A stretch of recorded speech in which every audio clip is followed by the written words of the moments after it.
북극 항로를 항해하기 전에 이걸 한번 봅시다.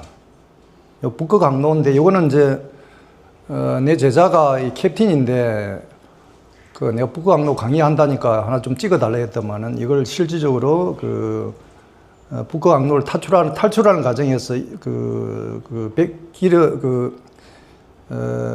항해하는 과정에서 일어난 것을 동영상을 보내줬더라고요. 한번 봅시다.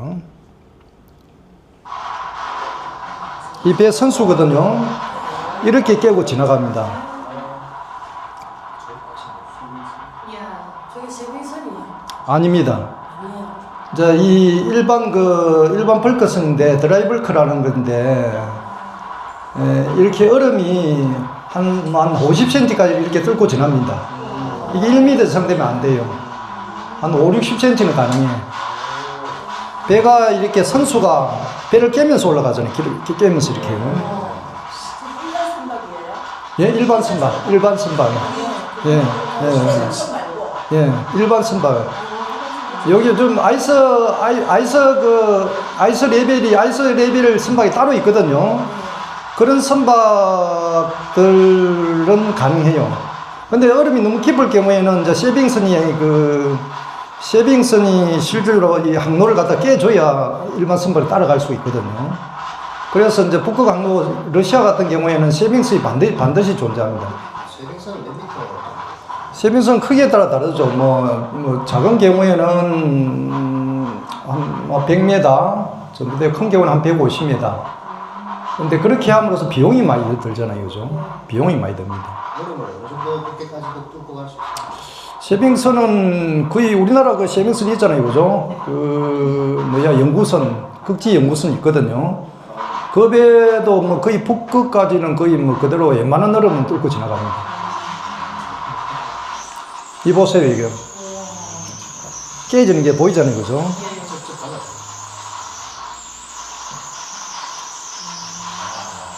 이건 배 추진에 의해서 깨지거든요.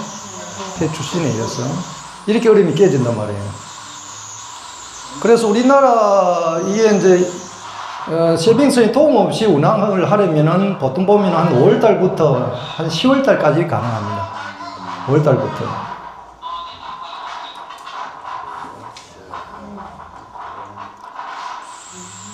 그 다음에 좋은 배들은, 최근에 놓은 배들은 이런 항로에 넣지 않습니다. 왜냐하면 이런 항로에 이런 일반 선박을 넣는 순간은 배 외판이 다 이렇게 다 상하거든요.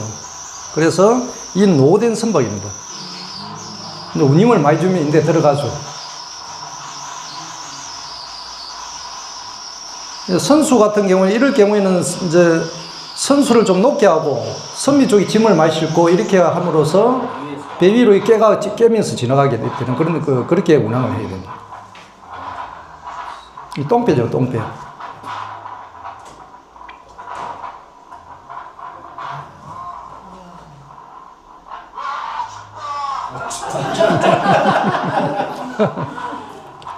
자, 이게 북극 항로입니다. 저 질문이 있습니다. 예. 보통 우리가 배를 보면 요렇게 돼 있잖아요, 밑에가. 근데 큰 배를 보면 그 배 밑에가 요렇게 동그랗게 돼 있죠? 네, 그거는 뭐? 그게 이제 발바우스 바우라고 하는데 우리나라 말로 구형 선수입니다.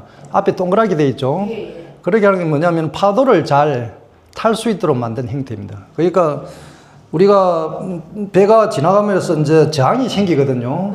파도에서 만들어진 저항을 조파저항이라고, 그 다음에 마찰 저항이 있고, 그 다음에 와류가 생기는 조화 저항이 있습니다. 이제 저렇게 하면 뭐냐면은 그 파도를 잘 뚫고 지나기 때문에 조파 저항 자체가 굉장히 줄어듭니다. 저런 형태로 하면. 아니 근데 이게 그걸 뚫기에는 일반적인 생각에는 뾰족하면 더 뚫기가 쉽지 않나요? 그렇지 않습니다. 아 그래요? 예. 그게 이제 그 실험 결과가 나왔어요. 마찰되는 면적 때문에 그런가요? 예, 마찰 개수를 줄이기 위한 거죠.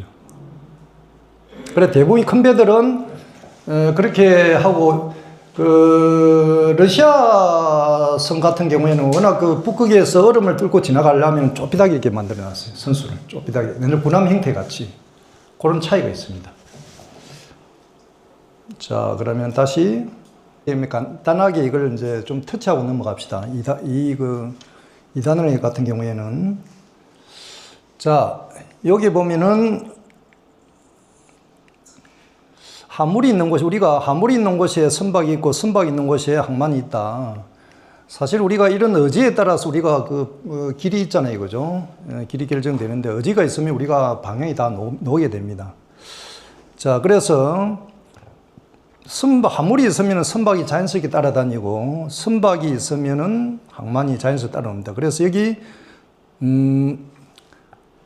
화물 같은 경우는 주로 뭐냐면 수출입 화물이 있고 환적 화물이 있고 재수출 화물이 있습니다. 우리가 일반적으로 우리나라에서 만들어 가지고 뭐 미국이나 이쪽으로 보내는 화물을 수출 화물, 또 미국에서 우리나라로 들어오는 화물을 수입 화물이라 합니다. 그런 반면에 이제 환적 TSC하고 환적 화물이 있는데 이 환적 화물은 일본이나 중국에서 부산항이 아주 뛰어나기 때문에 함적 항만으로서 굉장히 뛰어납니다. 뛰어나기 때문에 부산항을 많이 가지고 옵니다. 부산항의 경우에 컨테이너를 기준으로, 부산항은 컨테이너 항만이거든요. 컨테이너를 기준으로 봤을 때 한 60%가 환적 화물입니다. 대단하잖아요. 한 2,500만 TU 되거든요. 2,500만 TU 중에서 한 60%가 이 TS 카고입니다. 그래서 부산항이 대단한 항만이다. 그래서 지금 제일 부산 신항이 만들어진 지 한 15년 됐는데 지금 모자라가지고 부족해가지고 제2신항을 지금 이미 항공 기본 계획에서 기획이 돼가지고 지금 예산을 이미 한 2년 전부터 확보해가지고 이제 신축을 하려고 하고 있습니다. 그 정도로 이제 그런 면에서는 대단한 항만이죠. 이 재수출 화물은 뭐냐면은 부산항만 배후지, 부산항만 뒤에 거대한 배후지가 있습니다. 그 배후지에 뭐 예를 들어 대만에 있는 뭐 반도체, 중국에 있는 뭐 부품, 말레이시아에 있는 한국에 있는 이것을 조합해 가지고 이것을 상품으로 만듭니다. 이렇게 해가지고 만든 화물을 리익스포트하고 재수출 화물이라 합니다. 이거는 뭐냐면은 항만 배후지에서 일종의 프리포트 그런 개념인데 무관세로 만드는 이런 형태죠. 이렇게 세 개로 나뉘지게 됩니다. 어쨌든 부산항 같은 경우는 TSC하고 굉장히 대단합니다. 이렇게 됐다는 것은 여러 가지 큰 장점이 있습니다. 장점은 나중에 설명을 할게요. 그 다음에 이제 선박이라는 것은 우리가 말하는 상선, 군함, 어선 이 종류가 꽤 있습니다. 자, 그래서 우리가 이렇게 항만 산업이라는 것은 이걸 둘러싸고 있는 해운 산업이 있고 해운 산업보다 더 크게 있는 것은 뭐냐면은 국제 무역 환경입니다. 어쨌든 이 항만이나 해운 산업은 국제 무역 환경에 영향을 받을 수밖에 없습니다. 지금같이 예를 들어서 국제 무역 환경이 이란에서 이렇게 전쟁이 터지고 하니까 호르무즈가 폐쇄되고 홍해도 폐쇄되고 이러다 보니까 자연스럽게 여러 가지 문제가 발생하겠죠. 이런 것들은 뭐냐면은 국제 무역 환경입니다. 국제 무역 환경의 영향을 받다 보니까 그쪽에 배가 하는 것이 줄어들 것이고 항만 산업이 줄어들 것이고 항만 산업이 줄어들다 보니까 해운 산업이 줄어들다 보니까 항만 산업이 줄어들겠죠. 이런 상황이 발생합니다. 그래서 중동에 있는 호르무즈 안에 있는 그런 항만들은 지금 죽을 쓰고 있는 그런 상황이 됩니다. 어쨌든 이 항만이란 것은 이 국제 무역이나 해운 산업의 안쪽에 속하잖아요. 이것을 이름하여 뭐란다? 이런 산업들을 뭐란다? 항만은 후방 산업이죠. 요 산업에 비해서. 그래서 후방 연쇄 효과를 받을 수밖에 없습니다. 여러분들 부모들이 할아버지나 또는 부모님이 재산이 많아가지고 내한테 아파트도 사주고 결혼할 때 좀 건부치도 주고 했으면 얼마나 좋았겠어요. 그래서 부모님과 할아버지, 할머니를 전방 산업이라고 나는 그래서 후방 산업이다. 이렇게 보시면 됩니다. 반대로 이제 요것에 비해서 전방 산업이 되겠죠. 요것에 비해서 그죠. 그래서 이걸 전방 연쇄 효과와 후방 연쇄 효과다. 그래서 요즘 이제 아까 제가 웃으면서 이야기했지만은 우리 부모가 나를 좀 제가 어릴 때 나는 힘이 세고 뭐 일도 잘하니까 농사꾼을 키우려고 했습니다. 그래서 농사를 짓다 보니까 장가도 못 갈 것 같고, 심지어 제가 초등학교, 중학교 수학여행을 못 갔어요. 우리 아버지가 어떻게 꼬시냐면 나를, 네가 중학교 갈래? 수학여행을 갈래? 그렇게 하더라고요. 아, 진짜예요. 중학교 때도 제가 그렇게 꼬셨습니다. 그렇게 하다 보니까 제가 이제 이 세근이 좀 들잖아요, 세근이. 세근이 들다 보니까 중학교 때,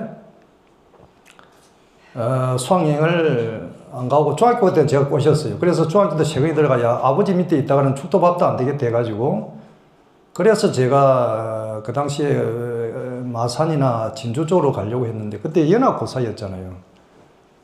그래서 형이 그 당시에 부산에서 대학을 다니고 있던 그 시절이기 때문에 새집 살리면 안 된다 이러더라고요.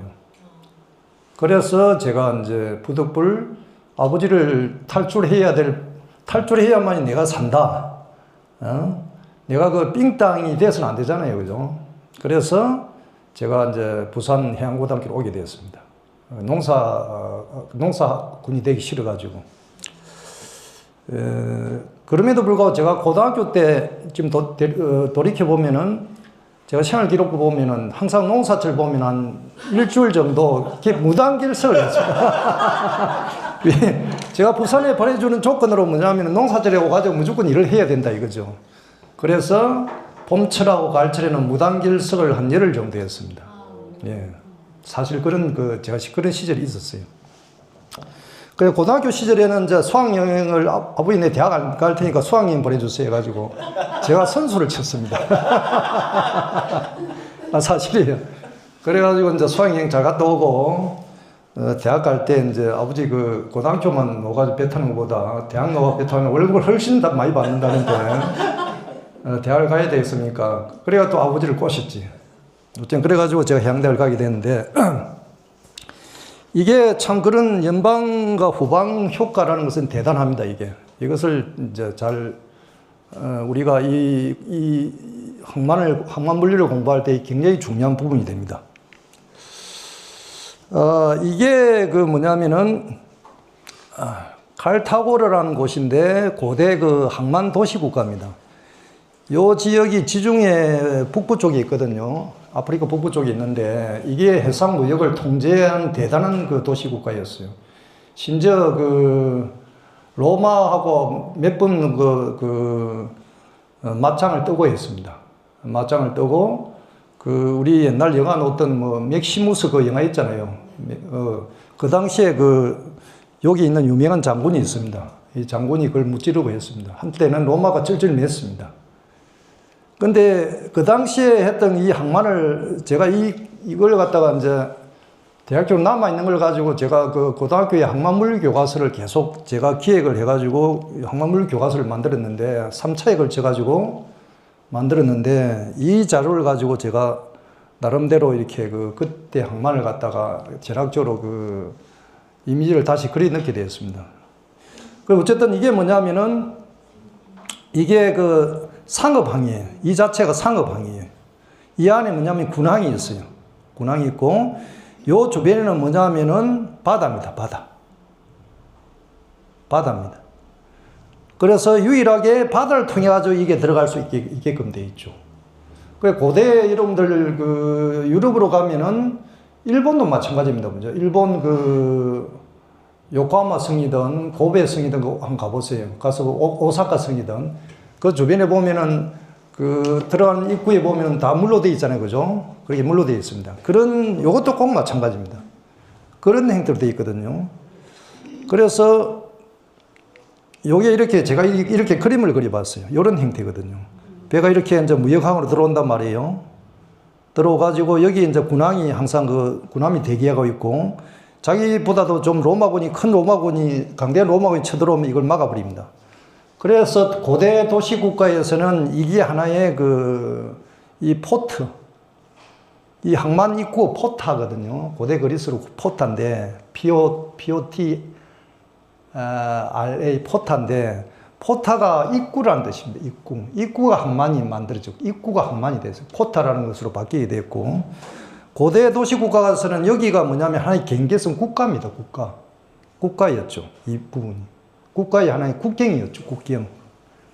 그래서 자유무역을 하는 그 시절에는 이 친구들이 이쪽으로 들어가지고 일종의 그 뭐 이렇게 통과세를 내고 그래가 자유롭게 무역을 하고 또 요게 칼 타고 요게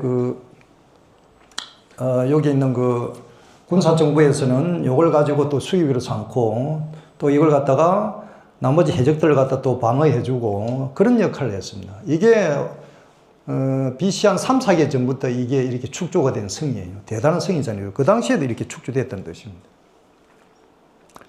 그래서 이렇게 만들어졌는데 이게 항만의 시작이다 이렇게 봅니다. 항만의 시작이다. 그래서 유럽의 덴마크나 저쪽에 이제 북유럽 쪽으로 가면 이런 형태의 성들이 꽤 많이 있습니다. 뭐 가보셨죠? 대부분 이렇습니다. 요거는 뭐로 봅니까? 뭐 많이 보셨죠? 예, 부산 신앙입니다. 그죠? 부산 신앙인데, 우리가, 자, 지금부터 이제 제가, 얘는 이제 우리 그 총무님한테 이 자료를 안 줬기 때문에 총무님도 답을 해도 됩니다. 자, 물어볼게요. 우리가 그 세종 8년에 1426년도의 경입니다. 그 당시 일본 그 외국들이 너무 많이 쳐들어왔어요. 그러면서 삼포를 개항하게 됩니다. 삼포를. 핸드폰을 자꾸 찾으시면. 삼포가 어딘지 아는 분, 삼포. 삼포 개항할 때. 제문포. 예. 그다음에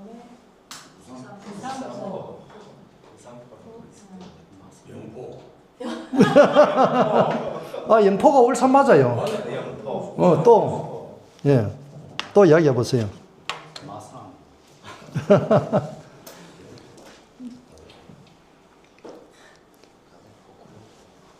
거의 근접했습니다. 누가 이거 하면 제가 책을 한 권 드릴게요. 예. 이게 지금 보면은 부산, 경남 요쪽에 다 있습니다. 근처에. 하포. 예. 하포는 아닙니다. 자, 부산포는 맞아요. 그죠? 부산포. 그 다음에 연포 맞습니다. 연포는 울산입니다. 예. 또 하나.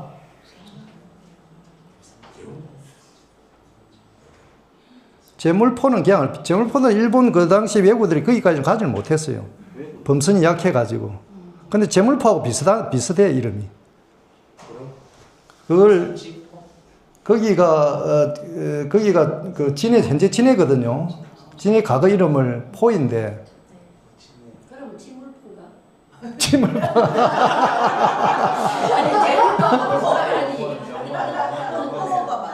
제물포하고 이름이 비슷해. 제포. 누가 제포했어? 누가 제포?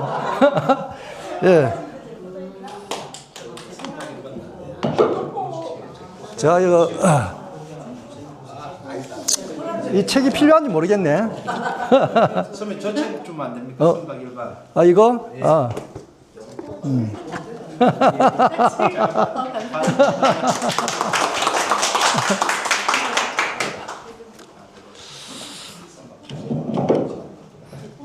그리고 두 번째 문제입니다. 1876년도에 그 강화 조약을 했잖아요, 일본이. 러일 전쟁하고 그다음에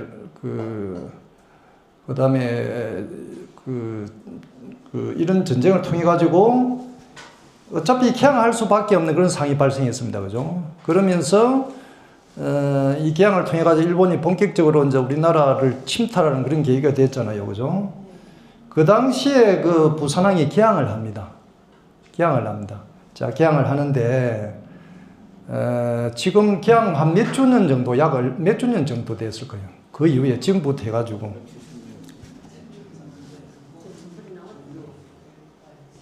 150년. 누가 150년 했습니까? 우리 선배님 먼저 하신 것 같은데. 네.